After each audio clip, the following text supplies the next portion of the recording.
അസ്സലാമു അലൈക്കും വറഹ്മത്തുള്ളാഹി വബറകാതുഹു. അൽഹംദുലില്ലാഹി റബ്ബിൽ ആലമീൻ വസ്സലാത്തു വസ്സലാമു അലാ അഷ്റഫിൽ മുർസലീൻ വഅലാ ആലിഹി വഅസ്ഹാബിഹി അജ്മഈൻ അമ്മാ ബഅദ്. ബഹുമാനമുള്ള സുഹൃത്തുക്കളെ, പ്രിയപ്പെട്ട സഹോദരങ്ങളെ, ഇന്ന് നാം ചർച്ച ചെയ്യുന്ന വിഷയം നമ്മുടെ നന്മകൾ അതിന് അള്ളാഹുവിൻ്റെ അടുക്കൽ നിന്ന് പ്രതിഫലം ലഭിക്കാൻ വേണ്ടിയിട്ടാണ് നമ്മളൊക്കെ നിർവഹിക്കുന്നത്. പക്ഷെ ചില നന്മകൾ അള്ളാഹുവിൻ്റെ അടുക്കൽ നിന്ന് പ്രതിഫലം ഇല്ല എന്ന് മാത്രമല്ല, അള്ളാഹുവിൻ്റെ ശിക്ഷയ്ക്ക് കാരണമാക്കുന്ന, അള്ളാഹുവിൻ്റെ കോപത്തിന് കാരണമാക്കുന്ന ചില നന്മകളുണ്ട്. അതെങ്ങനത്തെ നന്മകളാണ്? അതിനെപ്പറ്റിയാണ് ഇന്നത്തെ നമ്മുടെ ചർച്ച. അഥവാ മറ്റുള്ളവർ കാണുന്നതിന് വേണ്ടി നമ്മൾ നന്മ ചെയ്താൽ, അവൻ കാണട്ടെ, അവൻ അറിയട്ടെ, അങ്ങനത്തെ ഉദ്ദേശത്തിൽ ഒരാൾ എന്ത് നന്മ ചെയ്താലും അത് അള്ളാഹുവിൻ്റെ അടുക്കൽ സ്വീകാര്യമല്ല എന്ന് മാത്രമല്ല, അതുകൊണ്ട് അവനിക്ക് നരകമാണ് അവൻ സമ്പാദിക്കുന്നത് എന്ന് ഹദീസിൻ്റെ വെളിച്ചത്തിൽ നമുക്ക് മനസ്സിലാക്കാൻ സാധിക്കും. സ്വഹീഹായ ഹദീസിൽ നബി സല്ലല്ലാഹു അലൈഹി വസല്ലമ പറയുന്ന ഒരു സംഭവം നമുക്കൊന്ന് കേൾക്കാം. പ്രസിദ്ധനായ സ്വഹാബി വര്യൻ അബൂ ഹുറൈറ റളിയല്ലാഹു അൻഹു നിവേദനം ചെയ്യുന്ന ഹദീസാണ്. അള്ളാഹുവിൻ്റെ റസൂല് പറയുകയാണ്, മഹ്ശറ വൻസഭയിൽ അള്ളാഹു ജനങ്ങളെയൊക്കെ ഒരുമിച്ച് കൂട്ടി വിചാരണ നടത്തുമ്പോൾ 3 ആളുകളെ അള്ളാഹു താല ഒരുമിച്ച് കൂട്ടും. 3 വിഭാഗം ആളുകൾ. ഒന്നാമത്തെ വിഭാഗം രക്തസാക്ഷികളാണ്, ശുഹദാക്കളാണ്, യുദ്ധങ്ങളിൽ പങ്കെടുത്ത് മരണപ്പെട്ടവരാണ്. അവർക്ക് വലിയ പ്രതിഫലമുണ്ട് ഇസ്ലാമിൻ്റെ കാഴ്ചയിൽ, ഇസ്ലാമിൻ്റെ കാഴ്ചപ്പാടിൽ. മഹാന്മാരായ ബദർ ശുഹദാക്കൾ, അതുപോലെ അങ്ങനത്തെ യുദ്ധങ്ങളിൽ പങ്കെടുത്ത ശുഹദാക്കൾ, അവർക്ക് സ്വർഗമാണ് പ്രതിഫലമെന്ന് ദീന് പഠിപ്പിക്കുന്നുണ്ട്. അതുപോലെ അങ്ങനത്തെ രംഗങ്ങളിൽ മരണപ്പെട്ടു പോയ ആളുകളാണ് ശുഹദാക്കൾ. ആ ശുഹദാക്കളായ ആളുകളിലെ ചില ആളുകളെ കൊണ്ടുവരപ്പെടും. എന്നിട്ട് അവരോട് അള്ളാഹു താല അവൻ്റെ കാര്യങ്ങളൊക്കെ ചോദിക്കും. അള്ളാഹു തന്ന അനുഗ്രഹങ്ങളൊക്കെ അവനെക്കൊണ്ട് സമ്മതിപ്പിക്കുമല്ലോ. ഇന്ന കാര്യങ്ങളൊക്കെ എനിക്ക് ചെയ്തെന്നില്ലേ എന്നൊക്കെ അവനോട് പറഞ്ഞിട്ട് അവനത് സമ്മതിക്കും. എന്നിട്ട് അള്ളാഹുവിനോട് ചോദിക്കും, ഇത്രയൊക്കെ അനുഗ്രഹങ്ങൾ ഞാൻ നിനക്ക് തന്നിട്ട് നീ എന്തേ അള്ളാഹുവിന് വേണ്ടി ചെയ്തത്? എന്തേ നീ ഒരു നന്മയായിട്ട് ചെയ്തത്? അപ്പോൾ അവൻ പറയും, കാത്തൽ തുഫീഖത്തുഷിദുത്തു, അള്ളാഹുവേ, നിൻ്റെ മാർഗത്തിൽ ഷഹീദാകുന്നത് വരെയും ഞാൻ യുദ്ധം ചെയ്തു, ഞാൻ അങ്ങനെ മരണപ്പെട്ടു. അപ്പോൾ അള്ളാഹു പറയും, കസബ്ത, നീ പറഞ്ഞത് കളവാണ്. വലാകിന്നക കാത്തൽ തലി അൻ യുഖാൽ, നീ യുദ്ധത്തിൽ ഷഹീദായത് ആളുകൾ പറയപ്പെടാൻ വേണ്ടിയാണ്, നിന്നെക്കുറിച്ച് ആളുകൾ അനുസ്മരിക്കാൻ വേണ്ടിയാണ്. ജനങ്ങൾ എന്നെക്കുറിച്ച് ഇങ്ങനെ അറിയട്ടെ, പറയട്ടെ, ഞാൻ ഒരു പ്രശംസിക്കപ്പെടട്ടെ എന്നുള്ള ഉദ്ദേശത്തിന് വേണ്ടിയാണ് നീ അങ്ങനെ ചെയ്തത് എന്ന് അള്ളാഹു താല അവനോട് പറയും.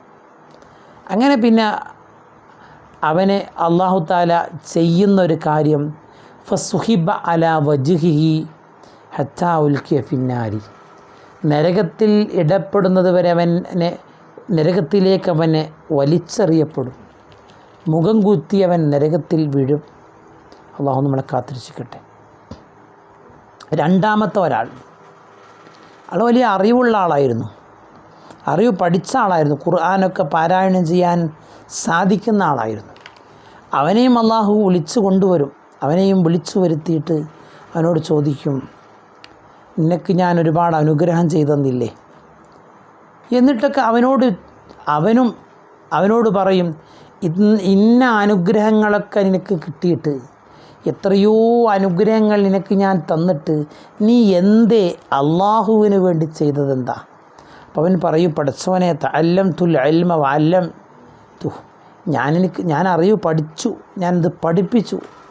വഖറഅതു ഫീക്കൽ ഖുർആൻ, ഞാൻ ഖുർആനിനെ പാരായണം ചെയ്തിട്ടുണ്ട്, ഞാൻ അറിവ് പഠിപ്പിച്ചിട്ടുണ്ട്, ഒരുപാട് ആളുകൾക്ക് ഞാൻ അറിവിനെ കൈമാറിയിട്ടുണ്ട് എന്ന് പറയുമ്പോൾ അള്ളാഹു ആ മനുഷ്യൻ്റെ മുഖത്ത് നോക്കി പറയും, മനുഷ്യ, നിങ്ങൾ അറിവ് പഠിച്ചതും നീ അറിവ് പഠിപ്പിച്ചതും ഖുർആൻ ഓതി കൊടുത്തതും ഖുർആൻ ഓതിയതുമൊക്കെ ആളുകൾ നിങ്ങളെക്കുറിച്ച് നല്ലത് പറയുന്നതിന് വേണ്ടിയിട്ടാണ്. ജനങ്ങൾക്കിടയിൽ നിങ്ങൾക്ക് ഒരു പ്രശംസ കിട്ടുന്നതിന് വേണ്ടിയിട്ടാണ് നിങ്ങളങ്ങനെ പ്രവർത്തിച്ചതും പഠിച്ചതും പഠിപ്പിച്ചതും ഒക്കെ, എൻ്റെ പൊരുത്തത്തിന് വേണ്ടിയിട്ടല്ല എന്ന് പറയും. അവനെ നരകത്തിലേക്കിടാൻ അള്ളാഹു കൽപ്പിക്കും. നരകത്തിലേക്ക് അവനെയും വലിച്ചെറിയപ്പെടും. മൂന്നാമത്തെ ആൾ വലിയ സമ്പന്നനാണ്, ഒരുപാട് സമ്പത്ത് കൊടുത്തു. അവനെയും വിളിച്ചു കൊണ്ടുവന്ന് അള്ളാഹു ചോദിക്കും, മനുഷ്യ, ഒരുപാട് അനുഗ്രഹങ്ങൾ നിനക്ക് ഞാൻ തന്നു, എന്തേ നീ ഒരു നല്ലതായിട്ട് ചെയ്തത്? ആ മനുഷ്യൻ പറയും, പടച്ചോനെ, ഞാനൊരുപാട് സ്വതക്കകൾ ഞാൻ ചെയ്തു. തറക്തു മിൻ സബീലിൻ, ഞാൻ ഒരുപാട് നിൻ്റെ മാർഗത്തിൽ ഞാൻ ഒരുപാട് സമ്പത്ത് ഞാൻ ചെലവഴിച്ചു. അപ്പോൾ അള്ളാഹു അവനോട് പറയും, കദബ്ത വലാകിന്നക ഫഅൽത ലിയുഖാല ഹുവ ജവാദ്, നീ ഒരു ധർമ്മിഷ്ഠനാണ് എന്ന് ആളുകൾ പറയപ്പെടാൻ വേണ്ടിയിട്ടാണ് നീ അങ്ങനെ ചെയ്തിട്ടുള്ളത്, അല്ലാതെ എൻ്റെ പ്രതിഫലം കാംക്ഷിച്ചു കൊണ്ടല്ല, അള്ളാഹുവിൻ്റെ പൊരുത്തം ആഗ്രഹിച്ചു കൊണ്ടല്ല നീ അങ്ങനെ ചെയ്തത്. അവനെയും നരകത്തിലേക്ക് വലിച്ചെറിയാൻ മലക്കുകളോട് കൽപ്പിക്കും. അവനും നരകത്തിൽ വീഴപ്പെടും. ഈ മൂന്നാളുകളുടെ സംഭവം ഇത് സ്വഹീഹ് മുസ്ലിമിലും നസായി, തിർമുദി, ഇബ്നു ഹിബ്ബാൻ ഉൾപ്പെടെയുള്ള ഒരുപാട് ഹദീസിൻ്റെ ഗ്രന്ഥങ്ങളിൽ വന്ന ഒരു ഹദീസാണ്. വളരെ സ്വഹീഹായ ഹദീസാണ്. ഈ മൂന്ന് സംഭവങ്ങൾ നമ്മളെ പഠിപ്പിക്കുന്നത് എന്താണ്? എന്തൊരു കാര്യം നമ്മൾ ചെയ്യുമ്പോഴും അള്ളാഹുവിൻ്റെ പൊരുത്തത്തിന് വേണ്ടി മാത്രമാകണം. അള്ളാഹുവിൻ്റെ പൊരുത്തത്തിന് വേണ്ടിയല്ലാതെ എന്ത് ചെയ്താലും അതിനൊരു പ്രതിഫലവും നാളെ റബ്ബിൻ്റെ അടുക്കൽ നിന്ന് ലഭ്യമല്ല.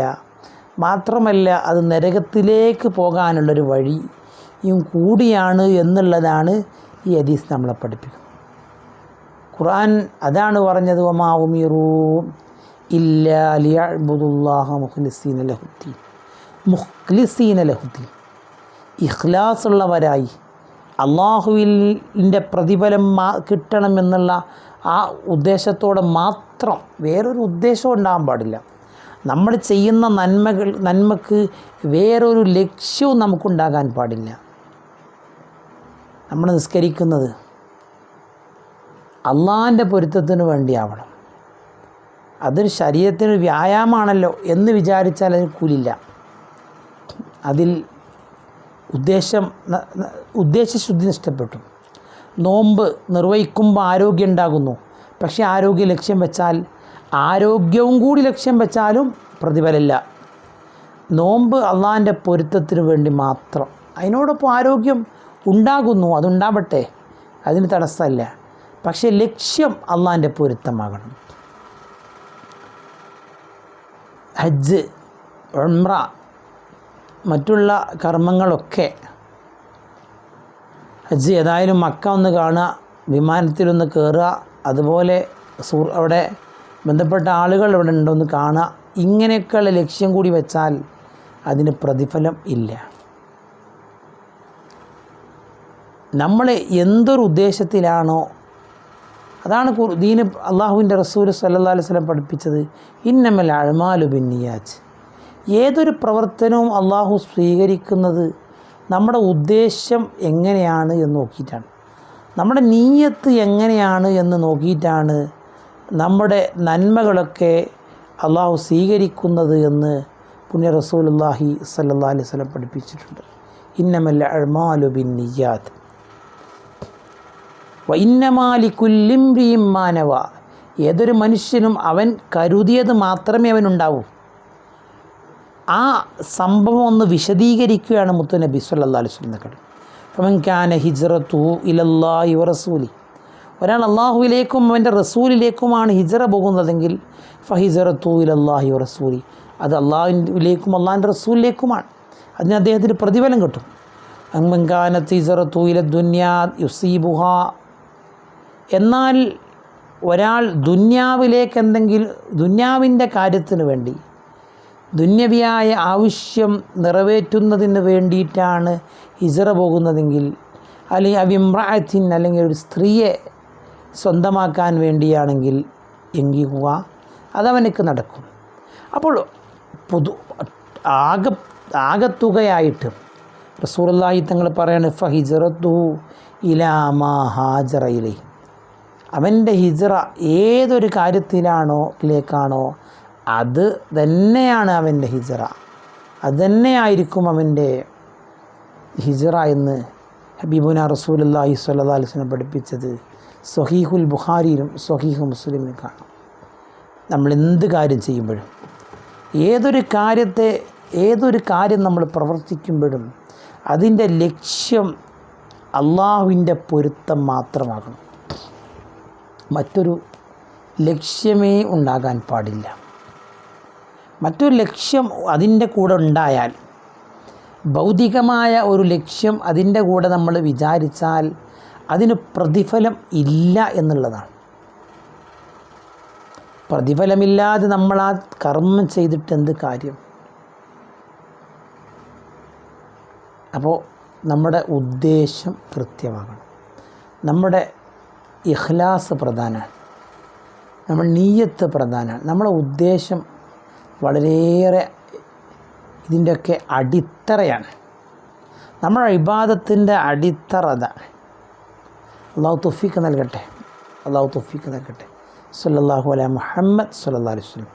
അല്ലാഹുമ്മ സ്വല്ലി അലാ മുഹമ്മദ് യാ റബ്ബി. ഉസീകും ബിദ്ദുആ. അസ്സലാമു അലൈക്കും വറഹ്മത്തുള്ളാഹി വബറകാതുഹു.